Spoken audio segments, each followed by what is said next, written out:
გამარჯობა, ეს არის ახალი ხუთზე სტუდიაში ნატა ასათიანი მუშაობს. 22 წლიანი პაუზის შემდეგ დმანისის რაიონის სოფელ მამიშლოს მოსახლეობას ელექტროენერგიის მიწოდება აღუდგა პროექტი ამერიკის შეერთებული შტატების საერთაშორისო განვითარების სააგენტომ დააფინანსა. სოფლის მოსახლეობას წინის დღეიდან უწყვეტად მიეწოდება ელექტროგადამცემი ხაზების რეაბილიტაციის პროცესის დასრულებას და პროექტის გახსნის ცერემონიას ენერგეტიკის მინისტრის მოადგილე ირაკლი ხმალაძე და პროექტის ხელმძღვანელი პირები დაესწრნენ.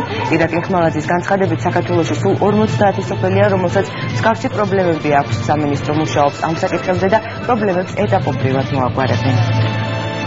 ეს არის ერთ-ერთი უიშვიათესი შემთხვევა, როდესაც ხდება ელექტროენერგიის გარეშე არსებული სოფლის ელექტრიფიცირება, როგორც მოიხსენებათ 90-იანი წლებიდან მოყოლებული დღემდე სამწუხაროდ საქართველოში არსებობს 50-მდე სოფელი, რომელსაც არ აქვს ელექტროენერგიის კვება სხვადასხვა მიზეზების გამო.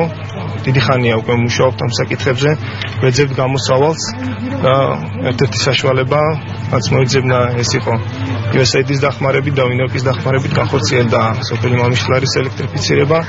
ამ სოფელში ჩვენ შემოვიყვანეთ ელექტროენერგია 22 წლის უშუქობის შემდეგ, გაკეთდა 6 კილომეტრი ხაზი, მაღალი ძაბვის ხაზი და შიდა ქსელიც მოწესრიგდა, რომელიც ფარავს ესე იგი მთელი სოფლის მოსახლეობას. სულ ბავშვები სინათლე რო დაინახავდნენ, სულ გრავად შედიოდნენ.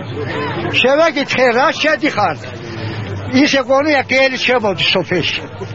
გვენაცოლეთ თქვენა, ვინ გააკეთა, ვინ გააკეთებინა ეს ჩვენი სინათლე, დიდი მადლობა.